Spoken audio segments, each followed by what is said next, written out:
You're good, Coach. I don't have to confirm that recording. No, not this time. Good morning, everybody. We are here in the bubble and happy to be here. I think it's an accomplishment in itself for our players, for the NCAA, and for the Big East to have gotten through a season this year. I'm proud of our conference, and I'm proud of our players. And being here in the bubble, it's very impressive what the NCAA, with Dan Gavitt and his staff, Joanne Scott, have set up. This is very impressive, and it's the final piece of an incredible season. We're psyched about our matchup. We got a great team in Winthrop to play, a team that really knows how to win. Obviously, 23-1. They won their regular season. They won their conference tournament. They've got great depth, outstanding discipline. I think Pat Kelsey's done an amazing job, not just with this team this year, the program. So we know how good of a team we're playing, and we have great respect for them, and we're ready to go. All right, we will begin questions. Steve, I should have just unmuted you to ask the first question. Just what specifically about Winthrop stands out? Particularly, I was wondering about the pace they play and how that's given teams problems, and just the contrast in styles y'all might have in this matchup. Yeah, there's a couple things, Steve, and pace is definitely one of them. Their ability to play fast also comes from their depth. They play 11 guys that are, it's not with 11 guys with good balance. It's not like they stick, 9, 10, 11 in there to get them a couple minutes. I mean, they play with great balance. Even their big guy Burns, who's as good a player as they have. He plays 15 to 20 minutes a game. And it keeps everybody fresh and allows them to play not just fast, but with a lot of great energy. Steve, do you have any other questions? That was all. Thank you. All right, Joe, go ahead. Good morning, Jay. Hey, Joe. You always say the tournament games are the important thing is matchups. How do you match up with a team that plays 11 guys? Only 3 guys play more than 20 minutes a game. It just seems like a big. What are the challenges in matching up with these guys? Yeah, obviously we don't match up well, but that's part of the that's part of the tournament, and it really is. As you say, matchups are a big deal, and we expect this to be a really difficult game because we don't play with that much depth. We don't play with as much speed, and they do, and they're good at it. And they've had a lot of success. They've played, even last year, they played Duke. At Duke, gave them a great game.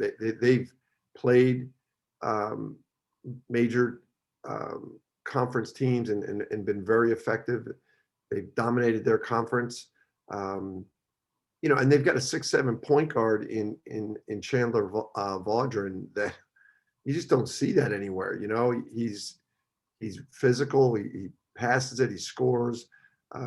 He posts up. They're a very difficult matchup.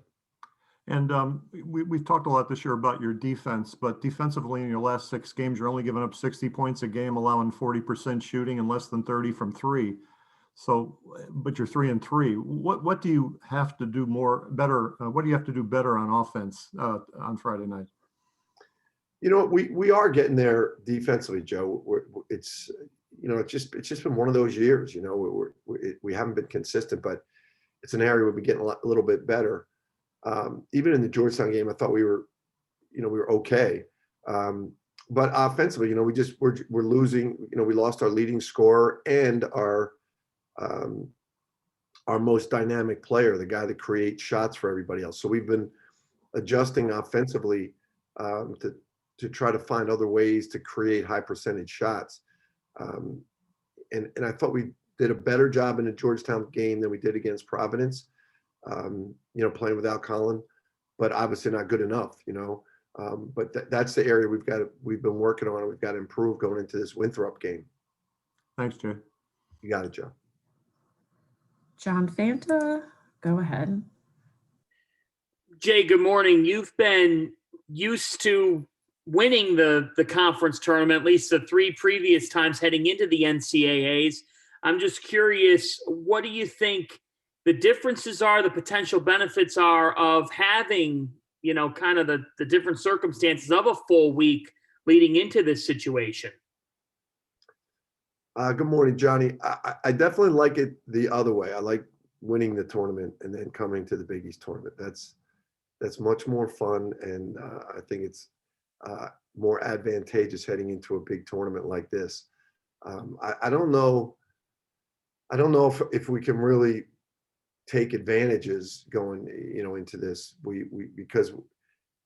Because of Collins' injury and Justin's injury, we felt we needed the practice time. That was a positive. But at this point in the season, you don't want to practice too much and wear guys out. So that was a balance we had to strike while we stayed in New York after the loss to Georgetown. I know our guys are hungry and I know that obviously humbled by our last couple games. So I hope that will be an advantage for us going into the Winthrop game. What's the latest update you can provide on Justin? Justin's good. I think he'll be good to go. I don't know if he's 100%, but he'll be good to go. He'll practice and be good to go. Can you just speak just on kind of the idea here of, again, it's challenging because of the way that this has gone with how late some of these injuries have come in your season, and just I know you expect a lot of Justin Moore, but kind of how he needs to handle this role and just how integral he is for you to be able to make a run in this tournament.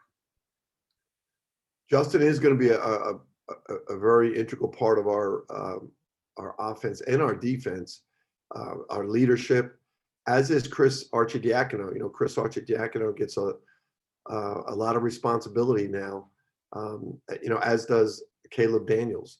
Those guys got to really step up. I mean, they've really benefited. Colin was so adept at just creating shots when we needed, and then for himself, and making everybody else better in the process, and getting Justin set up, taking pressure off Justin, getting Caleb open shots.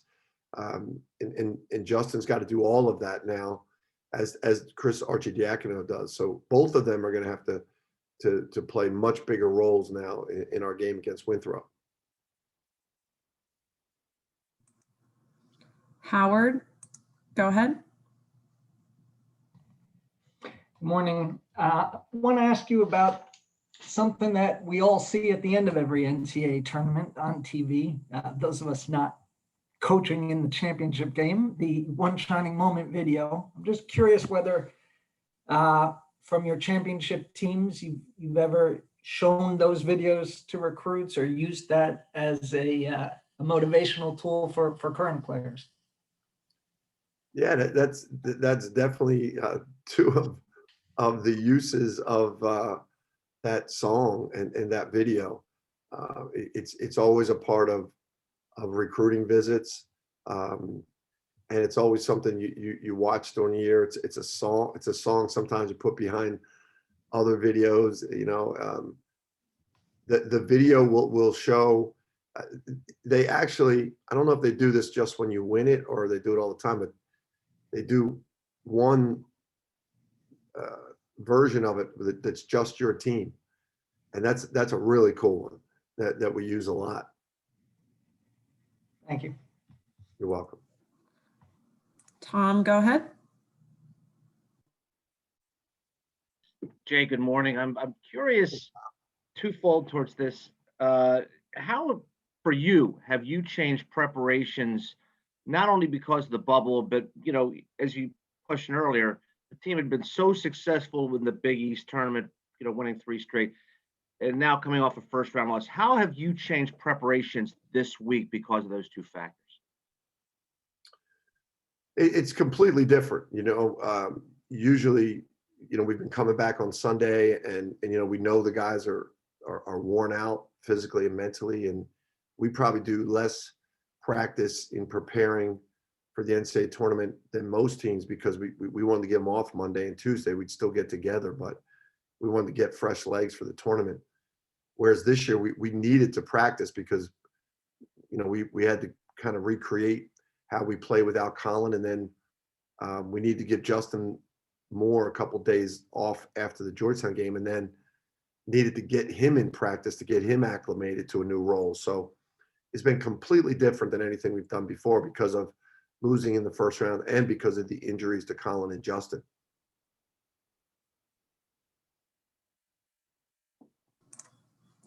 All right, David, go ahead.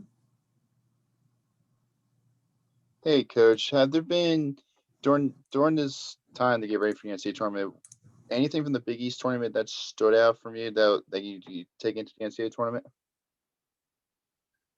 I thought we played better offensively than we did in the Providence game. I thought we looked a lot more comfortable without Colin. I thought in the Providence game we just we looked out of sync.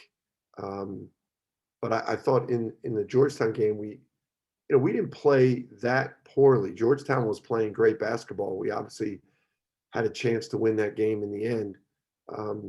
So I think we took a little bit of confidence of playing without Colin out of that and learn from some things we did in that game. Got Chris Arch some time and obviously Brandon Slater more time, Eric Dixon some time. So I think that's something that will benefit us in our first round NCAA game.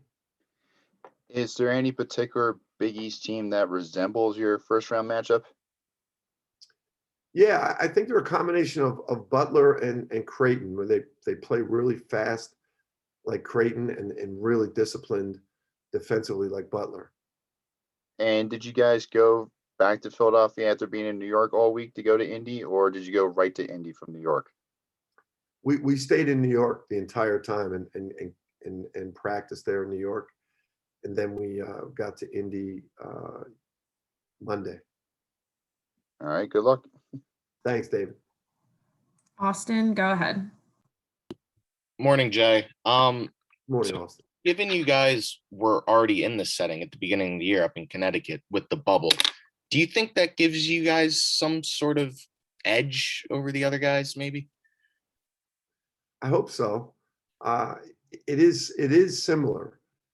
So it's a strange experience for the players, getting in here the first couple days and having to stay in your room and meals delivered to your room and, not being able to hang out together. The first time you do that, it's strange, but we have been through that. So we talked to the guys about the fact that, part of this tournament and success in this tournament and advancing in this tournament is going to be our attitude and how we handle all these unique circumstances. And we have had experience in that. And our ability to do everything we've got to do within the protocols, but then when we get on the court, block everything out and keep our focus to 94 by 50 feet. That's going to be a key, and it's something that we practice and try to address all year long. So I hope that is an advantage. All right. Thanks, Jay. Take care. Thanks, Austin. Pat, go ahead. Hey, Jay, hope you're doing well. Pat? With the way things have gone the last year or so, and I just talked to Phil Martelli about this the other day, is that he has been so focused on the mental health of the players. Obviously, it goes back to the beginning of the pandemic and how much things have changed, but what have you done differently than in the past during this pandemic setting? And how much does your job change when it comes to making sure that these guys are mentally focused and mentally taken care of? It is a unique year, Pat. In we started it by telling the guys this isn't, for the first time ever, this is not about team. It's about you as an individual, your mental health, your personal growth and development. And as much as we've always been about team first, this is not the year for that. And we've told each guy that at any time, if you want to opt out, we support you, and we'll find a way to get you back in if you want to, but you've got to take care of yourself first. This has been really challenging for these young guys, and no families, no girlfriends, no friends. It's been incredible, and I've been so impressed with all of them. And you've, as a head coach, I don't think we've driven them as much as we normally do, just knowing the pressure they're under. And as I said, I've been incredibly impressed with how they've handled everything. Thanks, Jay. Russo, you'll be the last one. Go ahead. Hi, Jay. Ralph Russo from the Associated Press. I'll jump right off of what you were just saying. At any point, I know you want to coach your team. I know your players, most of them, I'm sure, really want to play. But at any point this year, did you think, are we asking too much to get this done? Yeah, there was a number of times that crept in to my head. But what's interesting is every time we hit a struggle, and we hit a lot of them. Probably the time that we came out of a 10-day quarantine where the players were in a hotel for 10 days. In December, we practiced one day, and then 2 guys tested positive, and we had to go have the players go back into a hotel. That might have been the most difficult discussion I've ever had with a team. And you question it then, and we always gave them the option at those times, like, if you want to get out, if you want to go home, we get it, we support you. You're not letting the team down. And it's incredible how these guys have persevered. It's truly a testament to their love for their game and their mental toughness. Thanks, Jay. You got it. All right, Coach. That's all. Thank you very much. Thank you, Michelle.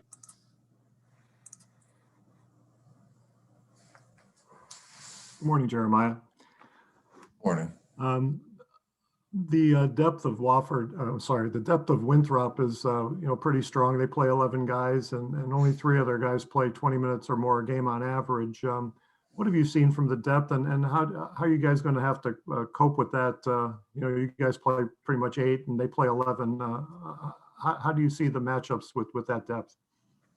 I think going into the game, we'll for sure have to know everybody on our scouting report, because a lot of teams might play 8, 7 guys, 9, but they play everybody. So it's going to be really important to pay attention to the scouting report and know what everybody does and their tendencies. And they're always going to have fresh guys in the game. So we're just going to have to keep playing hard as we can every single possession and make our depth our advantage as well.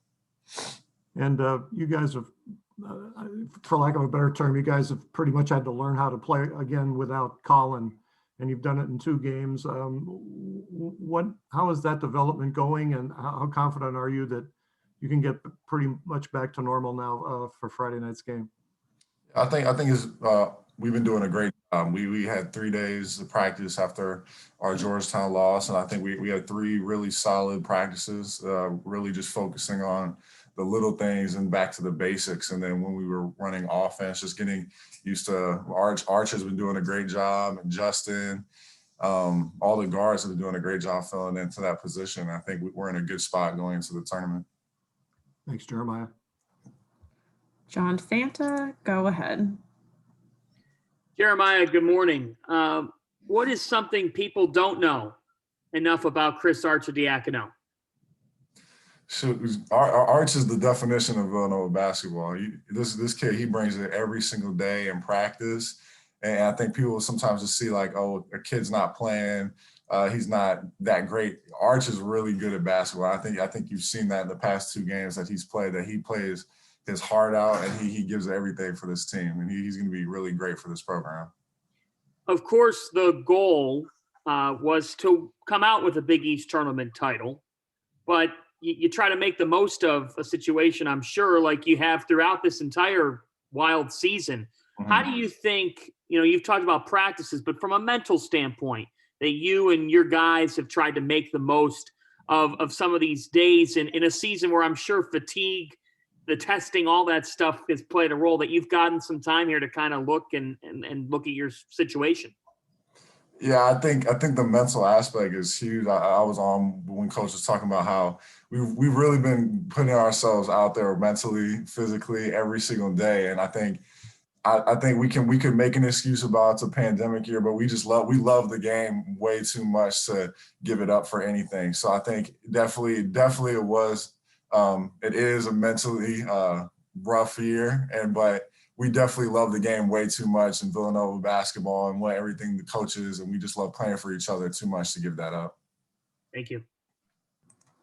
Steve, go ahead. We're just wondering how y'all kind of passing the time, not going stir crazy, being in Indianapolis, being in your hotels, and not having to wait this long for the game, and being under these circumstances. Is there anything specific y'all are doing aside from the usual stuff, video games, film study, the like?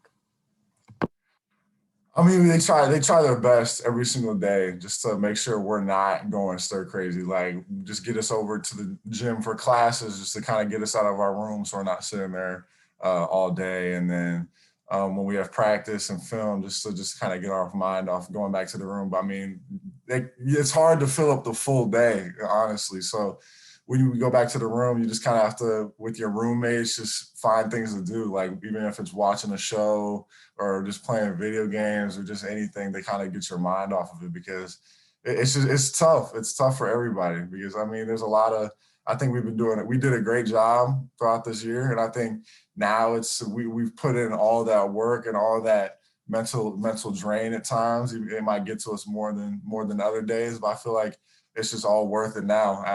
Now being in Indy and playing in the tournament, it's just, we're ready to go after it now. All right, Howard, go ahead. Hi, good morning. Wanted to ask you about the One Shining Moment videos that they play after the championship game. I'm wondering if you remember watching those at all growing up as a kid, and your coach was saying he sometimes will show those from Villanova won its titles to recruits or current players. Did he do that with you at all? Yeah, I do remember seeing a Villanova One Shining Moment. I think it'd be a really special moment. I mean, but we don't put any expectations or on each other, just pressure to have to win and have to do this, but just focusing on the next game and just going out there and playing as hard as we can and living with the result. And if we go out there and play Villanova basketball and play hard the whole game, it most likely could end in a result that we want. But we just have to look each other in the eye after every game and just make sure we play hard for each other, no matter if it was a win or a loss. Austin, go ahead. Hey, Jeremiah, I asked this question to Coach, but given that you guys were in a bubble to start the season up in Connecticut, do you feel like that gives you guys some sort of competitive advantage? I would think hopefully it can help us for sure. I mean, I don't know what every single team has been doing, but I just know that we've been really taking this seriously about staying in a bubble, even on campus, just kind of like really not seeing anybody, like walking right over to the gym for our classes, staying over there, not going to get food or at any of the campus places. So we've really been super dialed in on like really not interacting with anybody. And like you said, we were in a bubble at the beginning of the year at Mohegan Sun, just kind of having a little experience in that. But I mean, I hope I would think it could give us a little advantage, but there's a lot of really great teams out here that are ready to play as well. All right. Thanks, Jeremiah. Pat, go ahead. Hi, Jeremiah. Along those same lines, I was just asking your coach about how difficult mentally it has been. He mentioned specifically the 10-day quarantine that you guys had earlier in the year. So from your perspective, has this been a difficult year mentally, and have you seen any of your teammates struggle? Because, let's face it, this really isn't normal. I would say nobody in front of each other I've seen has seemed like they were struggling at all. But I know everybody probably, once they get into the room, they let it settle in and they feel it a little more when they're around each other. Because when we're around each other, we can keep our energy up, keep us up and going, and be there for each other. But sometimes, I mean, when you're just in your room, I know it happens to everybody that you can't see your family, you can't see your girlfriend, and just any friends that you would want to just hang out or talk to. So I think for anybody that had to go through this, it has to be tough. And if it wasn't, then you're really a mental beast out there. But it was for sure an interesting year, and it's very unique, and nobody has ever gone through this. So there should be no expectations on anybody being able to attack this at their fullest every single day, because it's just so unique and different. Were there any moments during the season where maybe you thought, man, this is really difficult. This is really tough to get through, especially maybe during that 10-day spot? Yeah, there were for sure moments that it was really tough, because I love my family. I love seeing my mom, and I love my group of people I love talking to and just being able to see. But I mean, I just love the game of basketball. Basketball will always overcome anything. So that's why I just was able to get through this season and stay mentally tough and strong, because the game of basketball has done so much for me in my life, and why would I give up on it when just during a tough moment? Because I feel like this year could be a breakthrough for a lot of people, and even myself, just knowing that if I can get through this, I can get through a lot of things. So I think it's a breakthrough year for a lot of people, and I think you can't just give up on something when it gets a little tough. You just got to keep fighting through it. Thanks, man. Good luck. Thank you. David, you'll be the last one. Go ahead. Hey, Jeremiah, was there any particular Big East team that best resembles your first round NCAA matchup? I would say, like Coach said, they've watched more than us, but we have gotten glimpses at them and just see how they play. And I for sure see the Butler and Creighton comparisons, because they're really fast in their transition offense and attacking to score. And then on defense, they're really physical in the paint, and they attack the boards offensively and defensively. So it's just kind of a little combination of Butler and Creighton for sure. And final one for me, what can you personally take away from the Big East tournament going into this NCAA tournament? You got to go out there and play what your team does every single moment, every single minute of every game, one possession at a time, every game, no matter who the opponent is, because any given night you could lose and then it's done. So you just got to go and attack each game one game at a time, one day at a time. That's one thing just staying in the moment is so important to me, instead of looking into the second round game or anything like that, because it might not go as planned for you. But I would say just make sure you're just staying one day at a time, one game at a time. All right. Thank you. Good luck. Thank you. All right, that wraps it up. Thank you, everybody.